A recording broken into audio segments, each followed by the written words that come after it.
Giblet, hãy mau trả lại cho tôi túi đồ. Ôi trời, có chuyện gì xảy ra thế nhỉ? Có vẻ như Giblet lại phá phách rồi. Ngươi sẽ không bắt được ta đâu. Trông Ginu có vẻ khá là tức giận. Ở đây thì Rumi vẫn đang hăng say biểu diễn. Ôi trời ơi Giblet, đừng lại ngay. Rumi, hãy mau giúp tôi đuổi theo Giblet. Hả? Có vẻ như Ginu cần mình giúp. Đợi chút tôi tới đây. Đúng là chậm chạp. Với tốc độ như vậy mà đòi bắt được ta sao? Ôi, Giblet đã thành công chạy vào trong thành phố Poppy Playtime.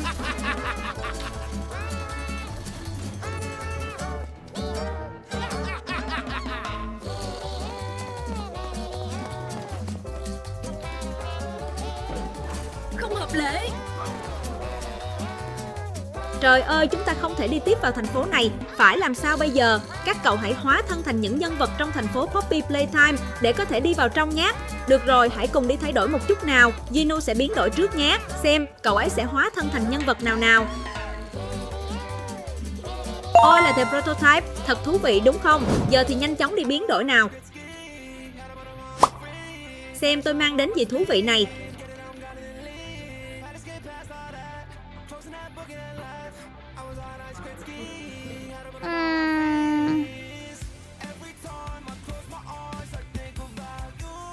Quá là nhiều quần áo của các nhân vật trong thành phố Poppy Playtime.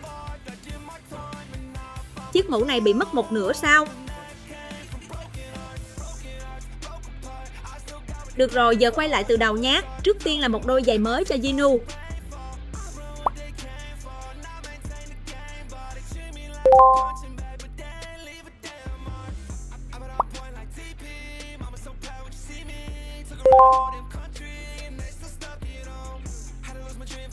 Cùng xem sau những ô bí mật này có gì thú vị không nhé.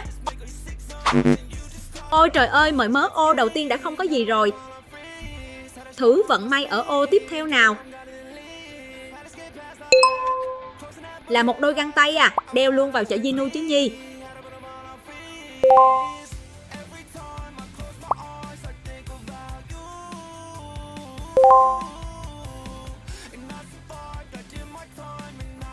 Bây giờ cần một chiếc áo mới. Có vẻ phải mở chiếc áo bí ẩn này ra mới có đồ phù hợp. Một chiếc sơ mi trắng ư. Mặc lên xem nhé.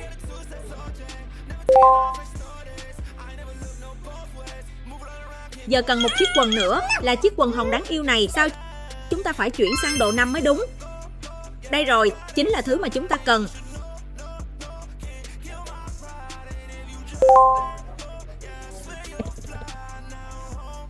Biến đổi một chút trên khuôn mặt nữa. Miễn cười thật rộng.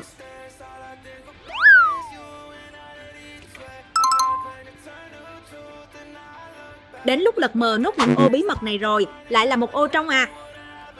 Ô cuối cùng này thì sao nhỉ? Là một hộp kính áp tròng. Được rồi, sử dụng luôn nào.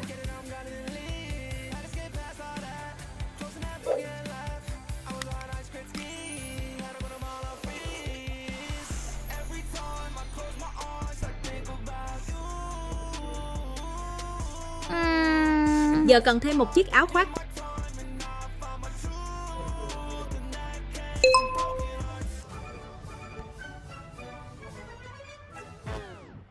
Đến lúc tìm kiếm phần còn lại của chiếc mũ này rồi. Cố lên nào. Wow, chúng ta phải chơi một trò chơi để lấy lại được một nửa chiếc mũ bị mất ở trong hộp kính kia. Nó khá là củng đó, nhưng chúng ta sẽ làm được thôi. Nội những ô có hình giống nhau lại nào.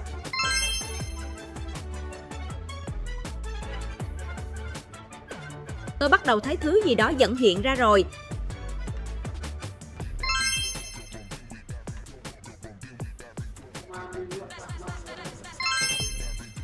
Một chậu cây xương rộng sao, dùng để đập vỡ chiếc lọ này ra thì sao Nhi? Không được rồi, nó có vẻ không có tác dụng, thật vô nghĩa, tìm kiếm tiếp thôi.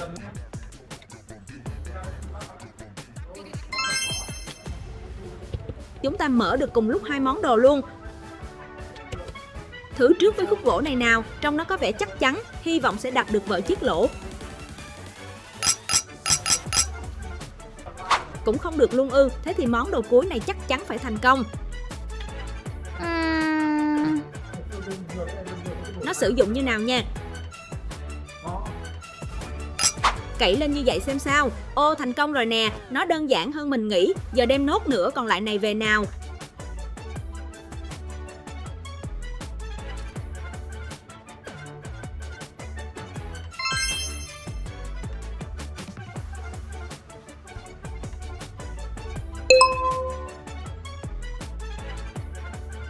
Thêm một chiếc nơ xinh xinh này nữa là hoàn thiện outfit của Jinu rồi.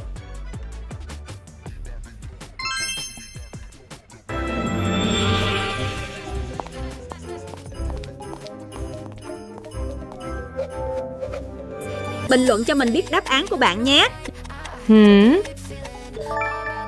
Lily Love Braids. Giờ đến lượt Rumi nhé.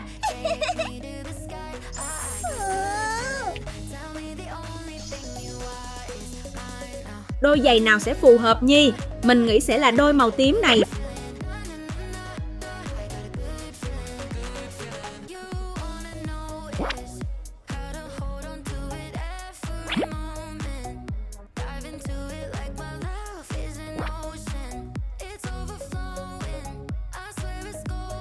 Tiếp theo chắc chắn là đôi tất này rồi.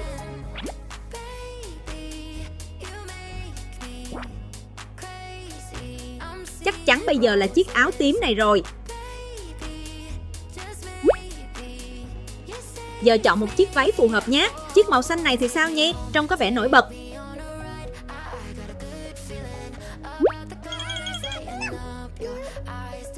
Không phải rồi, chúng ta không thể dùng chiếc váy này, đổi thành chiếc khác vậy.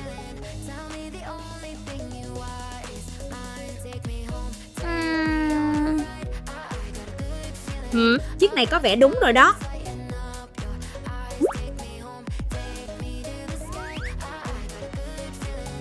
Giờ đến một bộ tóc mới nhé. Sao mình cứ thích những món đồ màu xanh lá thế Nhi? Thử xem sao.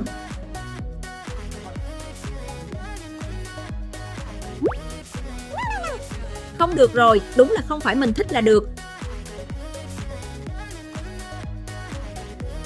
Có lẽ phải dùng đến bộ tóc cầu kỳ này đây. Vậy là đã biến hóa xong xuôi cho Rumi rồi. Hi there! Watch this! I love this outfit!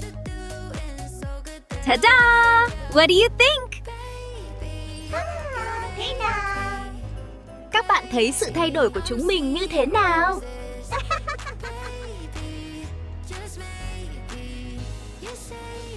Đã hợp lệ, xin mời đi vào. Mong rằng Jinu và Yumi sẽ sớm bắt được Blood nha. Bạn thích phần thay đổi của ai hơn? Hãy bình luận cho chúng mình biết nhé.